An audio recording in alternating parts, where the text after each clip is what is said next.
Good morning class. बेटा 14 तक आपने कर लिया, 15 पे चलते हैं। देखिए थोड़े क्वेश्चंस यहाँ से थोड़े से मतलब लेंदी हो रहे हैं। टफ़ तो नहीं कहूँगा, लेंदी ही कहूँगा, क्योंकि थोड़ा ज़्यादा सॉल्व करना है। समझते जाइए क्वेश्चन। मैंने सोल्यूशन बोलिएगा तो आप सोल्यूशन मैं आपको व्हाट्सएप भी कर दूँगा या फ़ोटोज़ मैं लगा दूँगा वीडियो में, आप देख लीजिएगा। क्वेश्चन क्या है? लेंथ ऑफ रेक्टेंगल बता रहा है एक्सीड्स ब्रेथ बाई 7। रेक्टेंगल का लेंथ जो है वो उसके ब्रेथ से 7 एक्सीड कर रहा है। ठीक है, मतलब अगर ब्रेथ x है तो लेंथ क्या होगा? x + 7 होगा। फिर बोल रहा है कि अगर लेंथ को डिक्रीज़ कर दिया जाए 4 से और ब्रेथ को इंक्रीज़ कर दिया जाए 3 से, तो जो न्यू रेक्टेंगल बनेगा, ठीक है, लेंथ बढ़ा दिया जाए और ब्रेथ आपका घटा दिया, लेंथ घटा दिया जाए और ब्रेथ बढ़ा दिया जाए, तो नया रेक्टेंगल बनेगा। जाहिर सी बात है।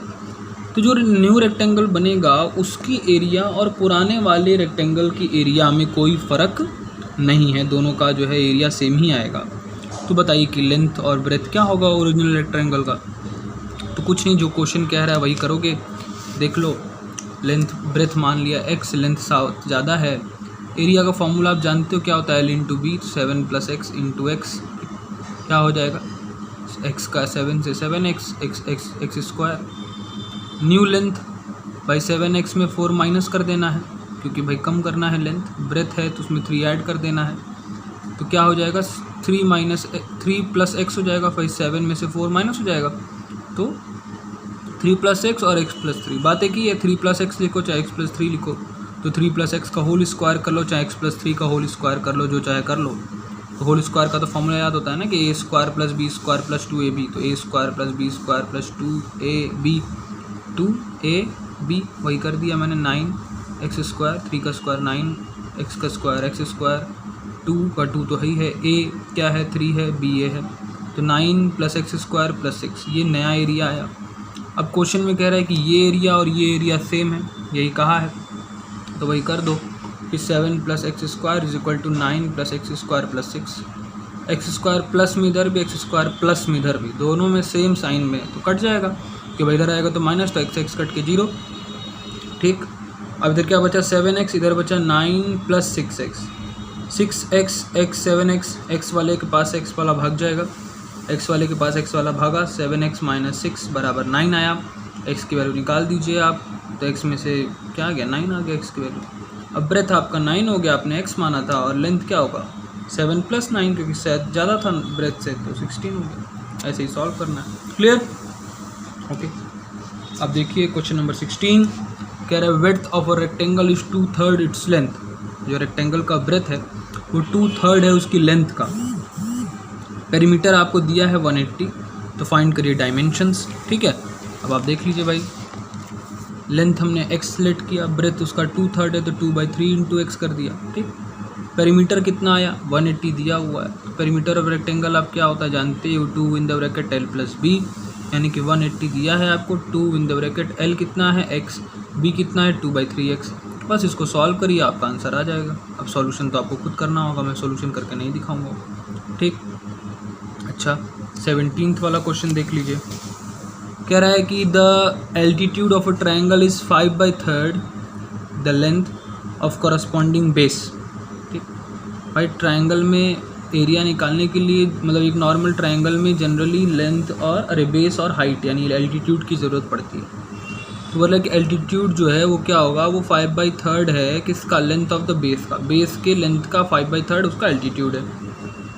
फिर वही बात, अगर एल्टीट्यूड को 4 से बढ़ाया जाए, उसको डिक्रीज़ किया जाए 2 से, तो एरिया बताइए क्या, और एरिया सेम रहे तो बताइए कि बेस और एल्टीट्यूड क्या था। ठीक है, जैसा आपका क्वेश्चन नंबर 15 था वैसा ये भी है, बस इसमें ट्रायंगल है। लेंथ ले लिया, मतलब वही मान लिया कि बेस x है, एल्टीट्यूड 5/3x हो जाएगा, 5/3 का आता, तो एरिया क्या होगा? 1/2 × बेस × हाइट, 1/2 × बेस × हाइट, यानी कि क्या आ गया? 5x² / 6, 3 × 2 = 6 और 5x²। अब न्यू एल्टीट्यूड क्या है? 5/x + 4 है। बेस क्या है? x - 2 है, x में से 2 कम हो रहा है और ये बढ़ रहा है। 1/2 × बेस × हाइट। इसको थोड़ा सॉल्व करने में समय लगेगा, आप खुद से सॉल्व करिएगा। देख लीजिए मैंने कैसे सॉल्व किया है, वो आप देख लीजिए। देख लीजिए अच्छे से, ध्यान से समझ लीजिए कैसे सोल्यूशन है इसका। क्लियर, समझ गए सोल्यूशन? देखते जाइए सोल्यूशन। तर देखिए अब सॉल्व किया तो ये मिला 5x² plus 2x minus 24, 1/2 into base into 8 को सॉल्व करना भी यही मिला। अब दोनों के एरिया सेम बता रही थी तो वैसे ही कर दीजिए, दोनों के एरिया सेम रखिए। 5x² upon 6 is equal to 5x² plus 2x minus 24 upon 6। 6 से 6 कट गया, डिनोमिनेटर से डिनोमिनेटर दोनों साइड में क्या बचा, 5x² equal to 5x² plus 2x minus 24। 5x² से 5x² भी कट गया, क्या बचा 2x माइनस 24, यहाँ तो 0 है, 0 is equal to 2x minus 24। 24 इधर आएगा, प्लस में हो जाएगा, बराबर 2x 24। अब x इधर रह जाएगा, 2 इधर चला जाएगा, 24 अपॉन 2 x 12 के आगे 12। समझ गए? अब डायमेंशंस निकाल लो भाई। तो बेस कितना हो जाएगा, बेस तो 12 हो जाएगा, आपने बेस को x माना था। एल्टीट्यूड क्या होगा, 5/3 इंटू एक्स यानी कि 12। 3 से काटे 4 5 जा 20 होगा, 4 5 जा 20 सेंटीमीटर इसका एल्टीट्यूड हो जाएगा। ठीक, क्लियर है? 18th देखिए, 2 एंगल ऑफ ट्राइंगल बता रहा है, रेशियो 4:5 का है। Sum of these angles is equal to the angle, ठीक है, equal to the third angle. कह रहे 2 एंगल दिया है आपको, 4:5, इन दोनों का सम तीसरे के बराबर है। तो आपको फाइंड करना है कि तीनों एंगल क्या क्या है। तो देखिए बहुत सिंपल है, लेट कर लीजिए कि एक तो 4 है, 4x है, दूसरा 5x है, दिख रहा है, एक 4x है, दूसरा 5x है। अब थर्ड क्या होगा, इन दोनों के बराबर, इन दोनों के सम के बराबर है भाई, दोनों के बराबर यानी कि दोनों के सम के बराबर है, यानी कि 4x प्लस 5x यानी कि 9x है थर्ड। क्लियर, समझ में आई बात? अब मतलब क्या जानते हो आप कि अगर तीनों एंगल को ऐड किया जाए तो 180 मिलता है। ट्रायंगल के एंगल का सम यही होता ही है। 4x plus 5x plus 9x बराबर 180, 18x बराबर 180, x बराबर 180 अपॉन 80, 10 आ गया। ठीक, अब रख दो बस। फर्स्ट क्या होगा 4 इंटू 10 40, सेकेंड क्या होगा 5 इंटू 10 50 और थर्ड 9 इंटू 10 90। यही तीनों एंगल होगा। क्लियर, बस समझ में आ गई 18 वाला भी। देख लीजिए सॉल्यूशन कैसे किया गया है। अब चलिए 19 पे। 19 ध्यान से समझिएगा। एक स्टीमर है, स्टीमर मतलब जानते हैं, एक बोट, मतलब जिसको मतलब चलाया जाता है। ठीक है, स्टीमर आप बचपन में ख़रीदे होंगे, छोटे छोटे स्टीमर की मतलब वो मिलती थी, बीच में कपूर जला के रख देते थे तो वो पानी में तैरती थी। अभी भी आप नवरात्र का मेला लग रहा है, मेला लगेगा अगर तो देखिएगा मिलता होगा ये सब टॉयज़ वगैरह। ठीक है, तो ऐसी स्टीमर होती है जिसको मतलब जो चलती है ऐसे स्टीम से, पानी में चलती है, नाव होती है एक तरीके की। गंगा घाट पे जाओगे तो देखने को भी मिल सकती है। कह रहा है कि स्टीमर है वो जब डाउनवर्ड स्ट्रीम जाती है, डाउनवर्ड स्ट्रीम मतलब धारा के साथ, मीन्स जिस तरफ फ्लो हो रहा है वाटर का उस तरफ जाती है जब, with the flow of water, तो उसको कितना टाइम लगता है कहीं पहुंचने में, किसी दूसरे पोर्ट पे पहुंचने में उसको 9 आवर लगता है। और अगर अपोजिट डायरेक्शन में चलती है, मतलब मान लो समझ लो कि अगर यहाँ से वहाँ पहुँची फिर वहाँ से वापस आ रही है तो कितना टाइम लगता है उसको 10 आवर लगता है, 1 घंटा ज़्यादा लग रहा है।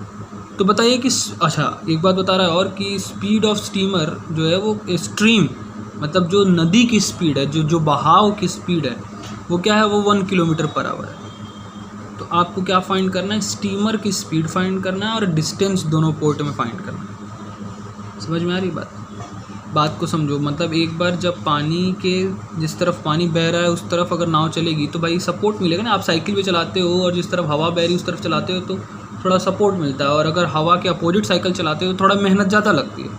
तो ये बोल रहा है कि जिस तरफ पानी का फ्लो था उस तरफ अगर चला रहे थे उसी साइड तो 9 आवर लग रहा था एक प्लेस से दूसरे प्लेस पहुँचने में।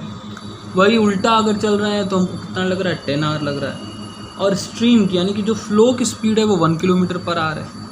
तो आप स्टीमर की स्पीड बताइए प्लस डिस्टेंस भी बताइए। तो देखिए बहुत सिंपल है, लेट करिए। स्टीमर जो है वो क्या है, स्टिल वाटर में उसकी स्पीड क्या है, x किलोमीटर, ही हमने लेट कर लिया, हमको पता नहीं है तो लेट ही करना पड़ेगा। अब डाउनवर्ड स्ट्रीम में क्या हो रहा है भाई, एक बढ़ जा रही है ना क्योंकि स्ट्रीम की स्पीड लग रही है, स्ट्रीम की भी स्पीड साथ में जुड़ जा रही है ना भाई, x तो थी ही प्लस स्ट्रीम की भी 1 जुड़ गई क्योंकि 1 किलोमीटर पर आवर स्ट्रीम की स्पीड है तो थोड़ी बढ़ गई तो 1 kilometre per hour downward stream में उसकी स्पीड हो गई। अपवर्ड स्ट्रीम में कम हो जा रही है, घटा दे रही है उसकी स्पीड को, तभी तो ज़्यादा टाइम लग रहा है।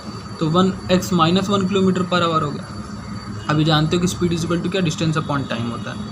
अब एक बात आप ये समझिए कि A से B जा रहा है, फिर B से A आ रहा है, तो डिस्टेंस तो चेंज नहीं हो रहा ना, डिस्टेंस तो दोनों का सेम ही है। तो डिस्टेंस कॉमन है तो स्पीड इंटू टाइम बराबर डिस्टेंस दोनों क्या आएगा। ऐसे करके हम दोनों को इक्वल करके भाई निकाल सकते हैं, क्योंकि हमें इक्वली तो चाहिए, लीनियर इक्वेशन में दो साइड इक्वल चाहिए। तो स्पीड इंटू टाइम करें तो डिस्टेंस इसका भी आ जाएगा, उसका भी डिस्टेंस, दोनों का कॉमन ही है। स्पीड क्या है, x+1 डाउनवर्ड स्ट्रीम में कितना टाइम लग रहा है, 9 आवर। इसका अपवर्ड में क्या है, x - 1, और टाइम कितना लग रहा है, 10 आवर। मल्टीप्लाई किया, सॉल्व किया, x की वैल्यू क्या आ गई, 90। यानी कि इसकी स्पीड ये क्या आ गई, x क्या है, आपने स्टीमर की स्पीड निकाल ली 19, ठीक, 19 x की वैल्यू आ गई।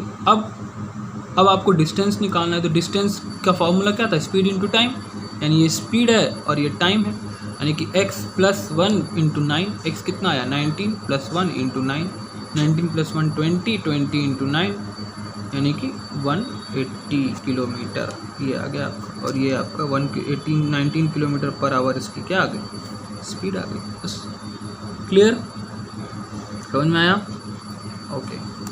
अब देखिए क्वेश्चन 20 बता रहा है कि एक स्टेशन A है, एक स्टेशन B है, दोनों के बीच का डिस्टेंस भी दिया है आपको 300 किलोमीटर।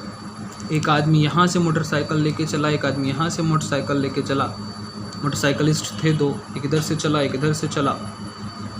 इधर वाले की स्पीड जो थी उससे इधर वाले की स्पीड ज़्यादा थी, मतलब इधर वाले की क्या, मतलब एक की स्पीड मान लो x थी तो दूसरे की उससे 7 ज़्यादा थी, 7 किलोमीटर पर आवर ज़्यादा थी, यानी कि x+7 किलोमीटर थी। अच्छा, अब एक और चीज़ बता रहा है कि दोनों 2-2 आवर चले, 2-2 आवर चले तो कुछ डिस्टेंस कवर किए होंगे। उसके बाद बचा क्या डिस्टेंस, बच गया डिस्टेंस आपका 34 किलोमीटर। 2-2 आवर चलने के बाद इनका डिस्टेंस 34 किलोमीटर बच गया। तो देखो 2 इन द ब्रैकेट x+7, ये इतना चला होगा, ये 2 × x चले होंगे, ठीक भाई, 2 आवर ये चले, ये स्पीड है, ये सॉरी टाइम है, ये स्पीड है, x किलोमीटर इनकी स्पीड है, इतना टाइम, x+7 इनकी स्पीड है, ये 2 आवर चले टाइम। दोनों को ऐड कर दिया जाए तो पता चलेगा कितना डिस्टेंस कवर हुआ। दोनों को ऐड किया मैंने, तुमको पता है कितना डिस्टेंस कवर हुआ, टोटल में से 34 माइनस कर दो, उतना डिस्टेंस कवर हुआ। टोटल 300 है, 34 बचा है, तो टोटल में से 34 माइनस करेंगे तो पता चल जाएगा ना कितना डिस्टेंस बचा है। 2x + 14, यहाँ पे 2x, 4x + 14, इसको माइनस किया, 300 - 34 266, 14 इधर से इधर आ गया 252, 4x बराबर 252, x बराबर 252/4, कट किया 63, x की वैल्यू क्या आ गई, 63 आ गई। ओके, अब एक की स्पीड तो आ गई, दूसरे की क्या है, उससे 7 ज़्यादा है, फर्स्ट मोटरसाइकिलिस्ट 63, दूसरे की 7 ज़्यादा है, तो 63 + 7 यानी कि 70 किलोमीटर पर आवर। बस सिंपल, क्लियर, समझ गए, ओके। अब देखिए 21 वाला क्वेश्चन कह रहा है डिवाइड 150 × 3 पार्ट। 150 को आपको 3 पार्ट में डिवाइड करना है। ऐसे डिवाइड करना है कि दूसरा पार्ट जो हो वो 5/6 हो पहले पार्ट के, और जो तीसरा पार्ट हो वो 4/5 हो दूसरे पार्ट के, ठीक। यानी कि क्या मतलब हुआ, देखिए पहला पार्ट अगर आप x मानते हो तो दूसरा पार्ट क्या होगा, 5/6 ऑफ x, दूसरा पार्ट 5/6 है पहले पार्ट का, और तीसरा पार्ट जो है वो दूसरे पार्ट का 4/5 है। दूसरा पार्ट क्या है, 5/6 है, इसका 4/5 है, इसको काटे पीटे तो क्या है 2/3 आया, भाई 5 से 5 कट ही गया, और 4 और 6 था तो 2 से कट के 2 × 2 = 4, 2 × 3 = 6, तो 2x/3 आ गया। अब तीनों को ऐड करोगे तो कितना आएगा, 150 आएगा। ये तो जाहिर सी बात है भाई, पहला पार्ट दूसरा पार्ट तीसरा पार्ट तीनों को ऐड किए 150 आया। एलसीएम लेके ऐड कर दिए, देखिए सोल्यूशन के 15x बराबर 150 × 6, x = 60 आ गया। तो सॉल्व करना आपको आ ही जाएगा, ठीक है। x = कितना आ गया, 60, फर्स्ट पार्ट 60, सेकंड पार्ट क्या होगा 5/6 × 60, 5/6 × 60 की तो कितना आ गया 50, थर्ड पार्ट क्या होगा 2/3 × 60, 2/3 × 60 कर दीजिए 40 आ जाएगा। देखो जोड़ भी देख लो, 60 50 110 110 और 40 150 हो गया, 3 बराबर, ठीक। ऐसे ही क्वेश्चन 22 देख लीजिए, कह रहा है कि 2 पार्ट करिए, 4500 का 2 पार्ट करना है आपको। और ऐसे 2 पार्ट करना है कि पहले पार्ट का 5% दूसरे पार्ट के 10% के बराबर हो। तो लेट कर लो, पहला पार्ट x है, दूसरा पार्ट क्या होगा, हमेशा 4500 से x माइनस करके ही होगा, मतलब कम ही होगा, 4500 से 4500 माइनस x हो जाएगा। फर्स्ट पार्ट का 5%, दूसरे पार्ट का 10% बराबर है, लिख दिया वैसे ही। 5x अपॉन 100, 10 से 10 0 कट गया तो क्या बचा, 45 माइनस x अपॉन 10 बच गया। सीधे सीधे क्रॉस मल्टीप्लाई कर दिया और कोई चक्कर नहीं किया, इसका इससे इसका इससे। 5 10 जा 50x, या 100 का मल्टीप्लाई 45,000 माइनस 100 इधर आया, प्लस हो जाएगा 150, 45,000 x बराबर कट किया, 0 से 0 कट हुआ, 3000 बच गया आंसर। यानी कि x की वैल्यू क्या आ गई, 3000। फर्स्ट पार्ट 3000, सेकेंड पार्ट क्या होगा, 4500 माइनस 3000 यानी कि 1500। क्लियर है, समझ में आ रहा है आपको कैसे? ओके, चलिए आगे 23rd वाला देख लीजिए। अब 23rd वाला क्वेश्चन क्या है देखते हैं हम लोग। कह रहा है Rakhi mother is 4 times as old as Rakhi. Rakhi की मम्मी 4 गुना है जितनी राखी है उसकी उम्र के, वजन की बात नहीं कर रहा हूँ। राखी की मम्मी की उम्र जो है वो राखी से 4 टाइम्स है। आफ्टर 5 years, 5 साल बाद क्या हो रहा है देखो, राखी की मम्मी 3 टाइम्स हो जा रही है राखी की उम्र की। इसका ये मतलब नहीं कि राखी की मम्मी की उम्र रुक जा रही है और राखी की उम्र बढ़ती जा रही है, नहीं भाई, उम्र का इक्वेशन ऐसा ही आता है, ठीक है। अब देखिए कैसे सॉल्व किया गया इसको, जो क्वेश्चन लिखा है वही कर दिया। राखी को माना x, एज राखी की एज को x मान लिया, राखी की मम्मी की क्या हो जाएगी 4 टाइम्स हो जाएगी 4x। आफ्टर 5 years राखी की एज में क्या हो जाएगा 5 प्लस हो जाएगा, तो राखी की मम्मी की एज में तो 5 प्लस हो जाएगा, 4x प्लस 5 हो जाएगा। अब ये जो है 4x प्लस 5 क्या है, वो 3 गुना है इसका, ऐसा कह रहा है क्वेश्चन में कि ये 3 टाइम्स है इसका, यानी कि अगर 3 से इसको मल्टीप्लाई करते हो तो इसके बराबर होगा। हमें को बराबरी तो करते हैं लीनियर इक्वेशन में, याद है आपको।